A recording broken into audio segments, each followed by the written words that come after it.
Oh, well, we've gone to Yellowstone National Park. How nice is that? That was a good time. And while we were there, we picked up a 100 milliliter sample of water from one of the pools. It says that the sample starts with a ratio of carbonate to bicarbonate of 3:1.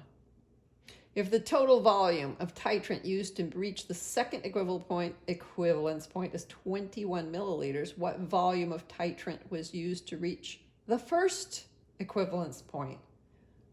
Well, that's kind of strange. I guess we're going to have to write down some stuff and see if we can recognize what we should do or even think about this. It says ratio of carbonate to bicarbonate. So let's write down carbonate ion and bicarbonate ion. And it says that ratio is 3:1. So, okay, so that equals 3. That's fine. What am I going to be doing? The titrant. I'm adding titrant. What am I? Oh, these, if I'm using the titrant, I must be adding acid to this because this is starting out basic in nature, right? So I'm adding acid.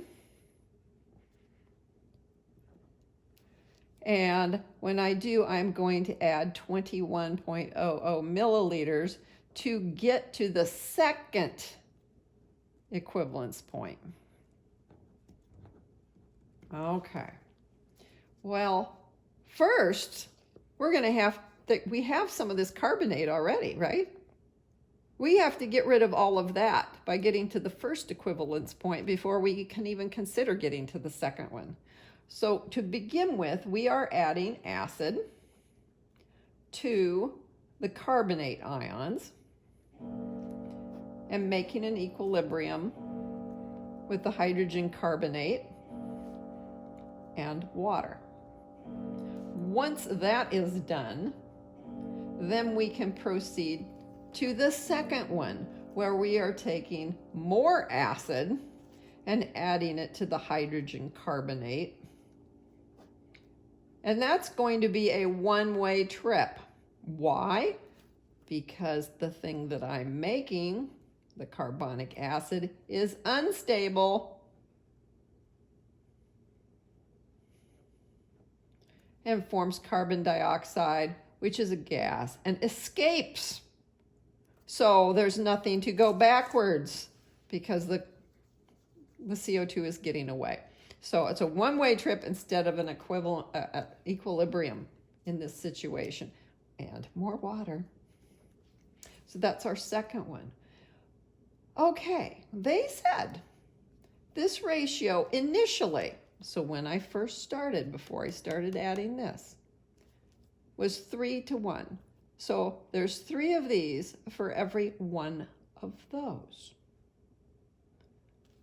I could think about this as being, I would have to do this 3 times to make sure that I ended up with only this.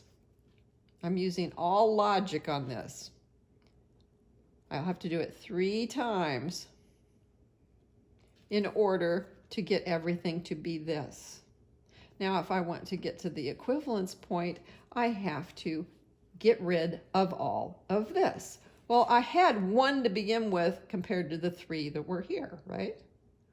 If I do this 3 times, that means now I will have a total of 4 of these. 4 of these, I will have to do this 4 times to get rid of all of the hydrogen carbonate. If you add those together, that's 7 times. What am I getting at here? They said 21 total milliliters. Each of these steps is equivalent to each other in how much acid it will use. So if I divide this by 7, I will get that 3.00 milliliters is each of these so-called times. So in order to get past this, I will have used 3 sets of 3 milliliters. It will take me 9 milliliters to get rid of all of the carbonate. So 9 milliliters, oh, I forgot my sig figs, it should be 9.00. 9 milliliters to get rid of all carbonate.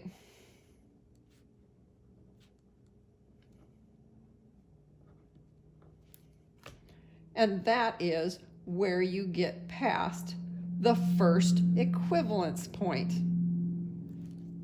So that's the first equivalence point.